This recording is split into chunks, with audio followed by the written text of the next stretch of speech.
gracias.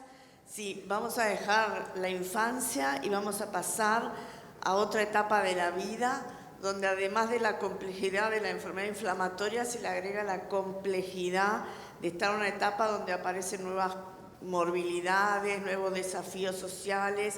Así que tratar a un paciente en edades avanzadas le agrega dificultades que a todos nos es un desafío más. Así que tenemos al doctor Patricio Ibáñez. ¿Cómo estás? Bienvenido. El doctor Patricio Ibáñez de Chile es especialista en enfermedad inflamatoria, ha sido presidente del grupo chileno de trabajo en enfermedad inflamatoria, de la unidad de clínica de Las Condes, y bueno, te escuchamos, y cuando finalice él, entonces tenemos, si nos da el tiempo, para que hagan las preguntas.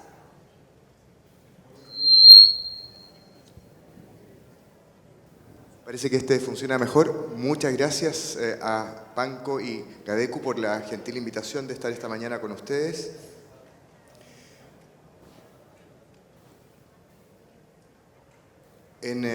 Yo quisiera, al mostrar esta lámina, preguntar a la audiencia ¿cuántos de ustedes tienen pacientes con enfermedad inflamatoria de más de 70 años? Si pueden levantar su mano.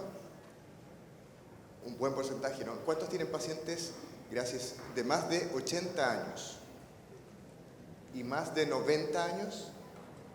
Bueno, quienes son menos, ¿no? Pero probablemente el número de personas que han levantado la mano con estas edades va a ir aumentando porque vemos que las expectativas de vida son bastante altas y las poblaciones van a ir envejeciendo. Cuando nosotros vemos pacientes con enfermedad inflamatoria intestinal, vemos que los pacientes que transitaron desde la edad pediátrica en probablemente 20, 40, 50 años más, van a ser ya personas senescentes, ¿no es cierto? Van a estar en los 70, 80, 90 años. Y esta transición va a ir aumentando en la medida que los pacientes van envejeciendo, pero también se suman pacientes que debutan con la enfermedad en edades tardías de la vida. Y esto, para ejemplificarlo, quisiera poner aquí algunos ejemplos. Me escribe Nancy, que es una paciente que ya veo hace un tiempo. Ella tiene 87 años, tiene 40 años de enfermedad inflamatoria, tiene una enfermedad de Crohn, y le escribe a nuestra enfermera lo siguiente: hola Francisca, soy Nancy, paciente del doctor Ibáñez por mi enfermedad de Crohn. No sé usar telemedicina, solo necesito la receta del adalimumab.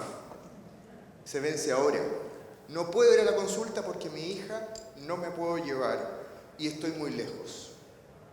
Por favor, explíquele esto al doctor, que es un insensible. Y como soy muy vieja, no sé usar las nuevas tecnologías. Si el doctor me puede hacer la receta, sería maravilloso. Miren cómo en un email se resumen muchas de las problemáticas que conversaremos a continuación. Julián tiene 76 años, yo lo conozco hace unos 15 años. Él tuvo una colitis ulcerosa con una mielodisplasia por tiopurínicos, falló a Inflixi, tuvo una colectomía, un reservorio, ha tenido un par de reservoritis, pero fuera de todo muy bien. Pero ahora viene solo, por primera vez en estos 15 años viene sin su esposa y me dice que se ve muy abatido, muy deprimido, y me dice, es que en los últimos 6 meses mi esposa estaba con una demencia y ya ni siquiera podemos ir a las clases de tango que nos encantaba ir. Otra problemática distinta, ¿no? Patricia es la paciente más añosa que me ha tocado ver con enfermedad de Crohn hasta los 93, 94 años. Ella a los 89 le diagnosticaron una enfermedad de Crohn con compromiso ileocecal. Se trató con 5-ASA, algo alivió los síntomas, pero yo la conocí 2-3 años después de la enfermedad. Había bajado 20 kilos, tenía anemia, dolor, estaba bastante comprometida. Hicimos una imagen, tenía compromiso fibroestenótico, pero inflamatorio también.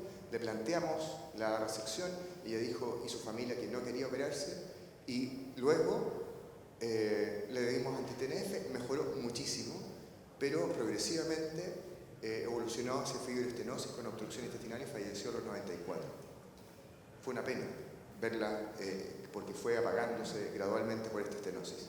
Y más o menos se estima que el 20 a 30% de los pacientes con enfermedad inflamatoria intestinal tienen más de 60 años, son pacientes que vimos van a ir envejeciendo, y también pacientes que se diagnostican nuevo la enfermedad. Se estima que alrededor del 10 o 20% de los nuevos diagnosticados son pacientes que tienen más de 60 años, y en la clasificación de Montreal es A3 más de 40, y esta va a ir aumentando.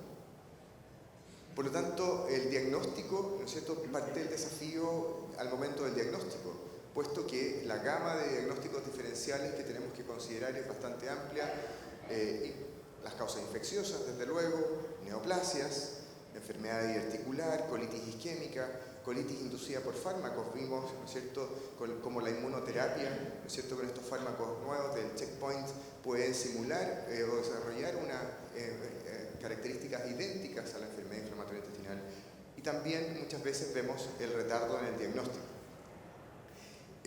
Algunas diferencias en los pacientes con enfermedad de Crohn tienen algunas características, tienen menos frecuentemente que los pacientes jóvenes, tienen dolor abdominal, menos frecuentemente baja de peso, menos fiebre, menos enfermedad perianal, y tienen más compromiso de colon izquierdo, y eso hace que se presenten como rectorragias.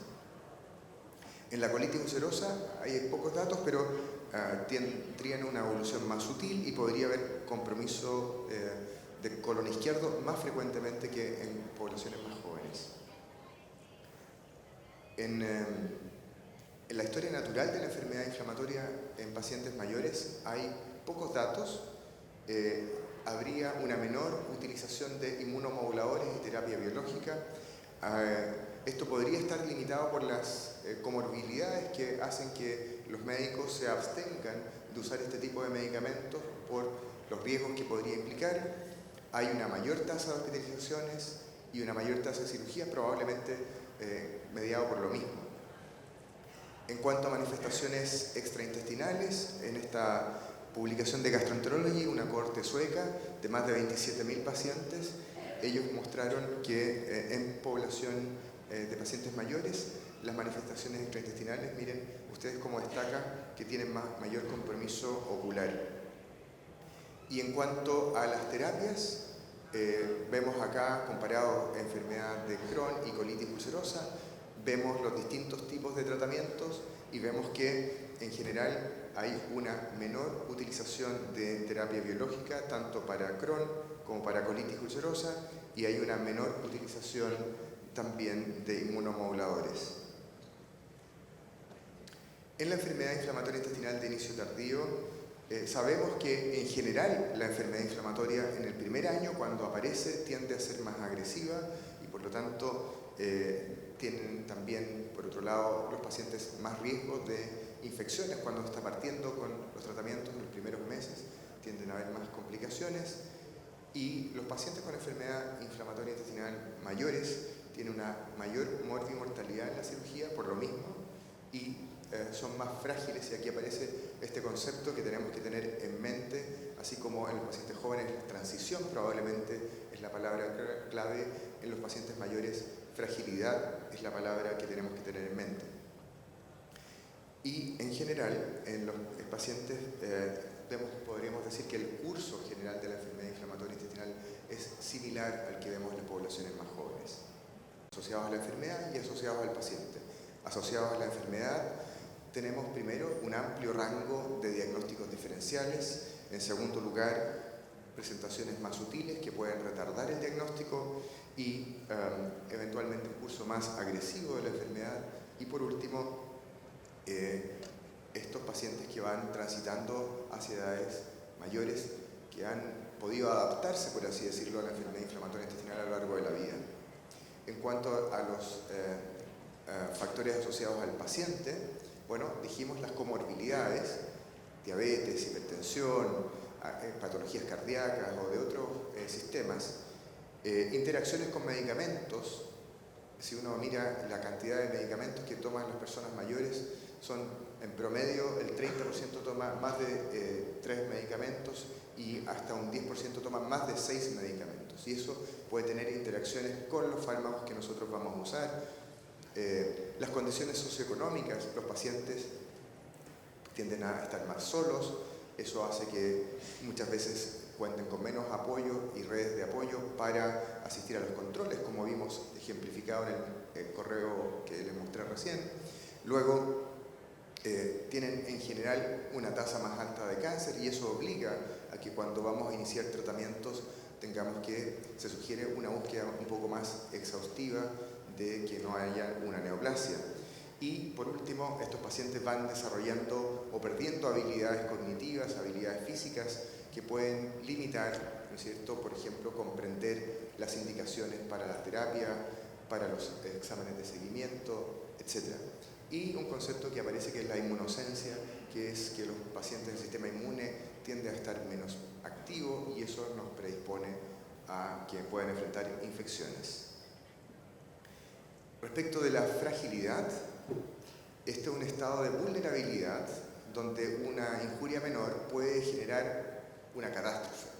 Y esto porque la reserva que el paciente tiene es menor e implica una acelerada deterioro de las funciones. Y esto se estima que alrededor de un 10% de los pacientes tienen fragilidad. Podemos notarlo, por ejemplo, que pierden peso, que tienen cansancio o fatiga, debilidad, ese andar lento, ya no es el paciente que entraba activo, sino que camina mucho más lento y tiene menor actividad física. Tenemos que estar atentos porque esta fragilidad implica peores pronósticos en general. Por lo tanto, cuando hemos de tratar pacientes con enfermedad inflamatoria intestinal mayores, el foco es el mismo que la pediátrica y la adulta. Debemos buscar la inducción y mantención de la remisión. Debemos prevenir las complicaciones asociadas a la enfermedad inflamatoria como la estenosis, la cirugía, la hospitalización. Debemos preocuparnos de mejorar la calidad de vida y tenemos que, eso sí, ponderar como en cualquier escenario muy bien los riesgos y beneficios. Se ha visto en estas recientes publicaciones que la terapia combinada es igualmente efectiva que en los pacientes jóvenes y se ha visto en pacientes mayores que reduce la tasa de complicaciones. Y el uso eficaz de los anti-TNF justamente es en los pacientes más frágiles donde muestra mayor beneficio. En cuanto a la eficacia y seguridad de los medicamentos, puse en esta tabla los clásicos medicamentos, ¿no es cierto?, partiendo con 5-ASA. Los 5-aminosalicilatos en general los consideramos muy seguros, aunque en el registro Secure IBD, donde varios de ustedes han participado, se vio que los pacientes con 5-ASA tenían tasas de COVID severo más altas que los pacientes con otros tipos de tratamiento, obviamente por debajo de los corticoides, pero esto fue independiente de la edad, así que es un dato. En general, los corticoides son los que tienen más alta tasa de infecciones y por lo tanto tenemos que evitarlos de todas maneras. Los tiopurínicos ofrecen un riesgo moderado y los anti-TNF un riesgo moderado, aunque podría ser similar o menor que los tiopurínicos. En cuanto a neoplasias, los tiopurínicos son los que más se asocian a riesgo de neoplasias, cáncer de piel no melanoma, linfoma, y las anti-TNF también tienen algún riesgo, fundamentalmente de linfoma.